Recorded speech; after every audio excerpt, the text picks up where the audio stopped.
It's perfectly balanced going into the final day at Lords. India are effectively 154 for 6 with a day to play. I'm Yaz Rana. I was at Lords early today, and I'm joined by Ben Gardner, who watched every ball as well. Ben, it was a really slow day at times, particularly in that middle session when Pujara and Rahane were plodding away at a painfully slow rate. But the first and final sessions were really good fun. Ben, how did you think England bowled, first of all? Yeah, well, it was enjoyable that you said it was a slow day, and you tweeted that it's not been hugely gripping after lunch. And then just right from that moment onwards, everything started happening. I thought England bowled well to really well, I would say. I think this has been a test where teams have had to sit in. I think we saw that on the first day when England didn't let India get away and then sort of just about came back into it by the end. I think that India did it at times yesterday. Jadeja bowled really well yesterday to sort of tie the run rate down, and England did it again today. I mean, Pujara and Rahane, I'm sure, will get onto their batting approach, but there wasn't a lot of loose stuff they were letting go by. I think Wood was the pick of the bowlers. I think that we might both have been, and especially me, I've been critical. I haven't really seen the point of picking him in home tests sometimes when conditions don't really suit him, when actually the ball can almost like sit up. But he bowled tight, he bowled quickly, which he always does, but he also bowled with a plan and with a series of different plans, I think. I mean, it was brave to keep going with a short ball against Rohit Sharma when he'd just been pulled for 6, and that obviously worked. And the ball to get Pujara out, which is really maybe the key moment of the day. Maybe you'd say they're getting the openers was considering the good form that they've been in.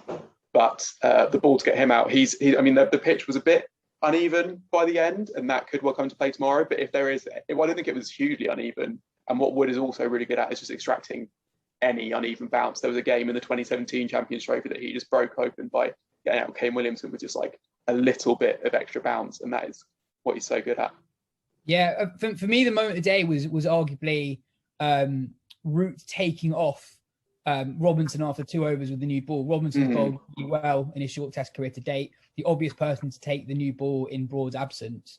And it was a really brave call, I think, to go with Wood. I think there was a quick bit of stats saying that's the earliest he's ever bowled in a test match, maybe anywhere, but definitely in the UK.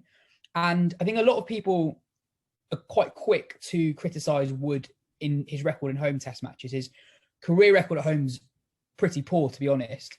But I think it's worth remembering that he kind of completely changed the test match bowler at the beginning of 2019, and he hasn't played that many test matches at home since. Even in those test matches, he hasn't really had a standout performance, and I think that's what we got today, getting those 3 wickets. And Root deserves a lot of credit for making that bowl call early on. Moeen Ali also just bowled really well. We should mention him. That ball to get Jadeja out was a beauty, and that's the Moeen of old. And it's just great to see him back bowling like that, and he bowled tightly as well. I mean, yeah, that was really heartening to see. Yeah, I thought actually all of England bowlers bowled really tight, and Curran only took 1 wicket, a big one of Kohli, but he kept it tight. He was a bit loose in the first innings, a bit loose at Trent Bridge. Moeen, who's barely bowled with a red ball in this year, last year even, he was very tight. And I felt like it was a kind of day that England not that long ago would have let get away from them.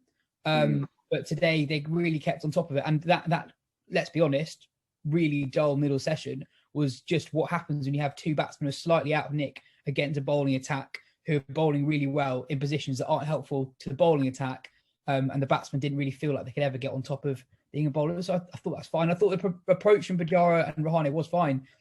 They are 2 guys, very short runs, and India are in with a better chance of a win now than they were when they came together at the crease when Kohli left.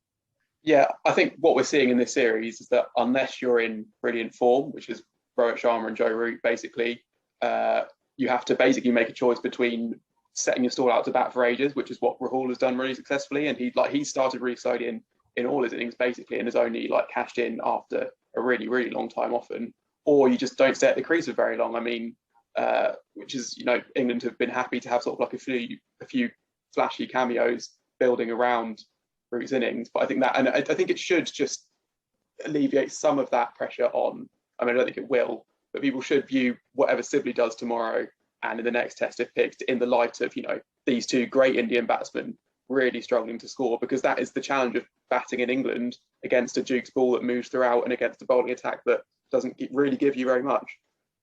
Absolutely. There are a couple of moments of controversy to varying degrees. Twitter got very excited by a carefully selected screenshot that showed Rory Burns stepping on the ball for accusations of ball tampering.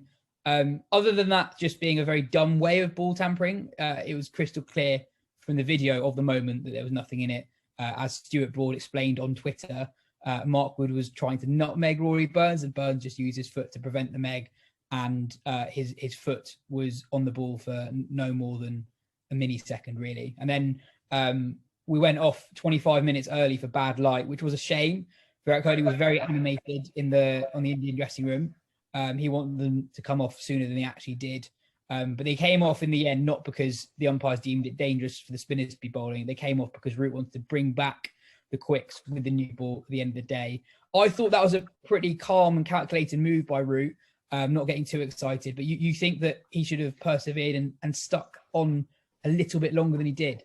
Yeah, just a little bit, just because Moeen was bowling so well. And obviously, as Moeen said to Sky straight after stumps, the risk is that even in 1 over, Pant sort of gets 3 or 4 away, and all of a sudden that's 20 runs, and that can be crucial towards the end of play. But equally, Moeen bowling to Pant, I think you fancy him just with how well he was going. So I personally would have stuck with it just a little bit more to see what happened. And then once Pant does smash one, then that's your cause to go off. But I'm not an England Test captain. I think it's an entirely fair enough call. I personally would have made a different one, but I don't think it's a horrendous call by any means. And I can see why England will be confident with the new ball tomorrow of just cleaning India up and then knocking off around 180. Yeah, I'm going to go through a few of our listener questions to finish. Harry Wilson asks, "Does Kohli know where his off stump is?" I mean, I'm sure he does most of the time, but that was a really poor dismissal, I thought. Groping at a ball that was so far wide of off stump, but not really driving at it. It's kind of needlessly prodding at a ball that didn't have any real danger. I actually thought today was a day that you really missed an in-form Kohli. You kind of think an in-form Kohli in those kind of conditions where it was quite slow could really have stamped his authority in the game and really pushed India ahead of where they ended up. And I think, Kohli had quite a weird day. He was remonstrating with Anderson. Again, something that caught the eye of a lot of people on Twitter. It's quite hard to make out exactly what Kohli said to Anderson. And then also his gesticulations at the end of the day were a bit strange. I think just comparing him to Root at the moment, Root's quite zen. He's in complete control of his team. Kohli, not for the first time in recent months, has made a totally bizarre pick where he's left out the best player in the world in that particular slot, like he did with Pant in Australia in the first test there. With Ashwin not playing this test match with the amount of turn Moeen and even Joe Root was getting at the end of today, I think that looks like an odd call. And we've got another question. Kieran McCarthy asks, how much an impact do you think Jimmy has without the ball as well as with it? He seemed to set the tempo in the field even when he's not bowling. Yeah, well, I mean, even at the age of 39, he still obviously relishes the fight because, I mean, he was giving it to Kohli as good as Kohli was giving it back to him, I think, in that little passage. Obviously, last night as well. I think he just sets the tone just by battling out even for that, however long that duck was yesterday. It wasn't too long, but by sort of he wasn't giving it away. He was frustrated at the end, and he was sort of talking to the Indian bowlers at the end. So yeah, and especially I think with Stokes out, England almost need that rabble rouser kind of leader on the field. As you say, Root is very zen. It's very much to his credit that he is, but there are times when you need someone to sort of either sort of exhort people saying come on, this isn't good enough, we need to be doing more, or to just get in the face of the opposition a bit, or to just kind of be just that guy you can kind of all sort of camp around and can drive you forward. And yeah, I think he did do that really well. Yeah, on Kohli, we should. There are two things, I guess. One is that he's obviously a player who, even at his best, likes to get bat and ball kind of whenever he can. So I think Curran kind of recognised that in going wider, and we should give Curran some credit in that he brought the ball before back in quite a lot, and then put it out wide, and it didn't move, and that was reasonably clever. I mean, it's not the kind of ploy that one of the best batsmen in the world should be falling into quite so easily. But I think what we're seeing with Kohli as well is that there was a time when he was getting lots of 50s, not getting hundreds, and you're kind of thinking oh, he's not out of form, he's just sort of not got that big score. Whereas now it kind of seems like he might be a little bit out of form. That's obviously huge for England if that is the case and it continues. Yeah, he obviously got that 40 in the first innings, but I thought he kind of He came in when batting was as easy as it kind of has been at any point in this in the test, maybe with the exception of yesterday afternoon.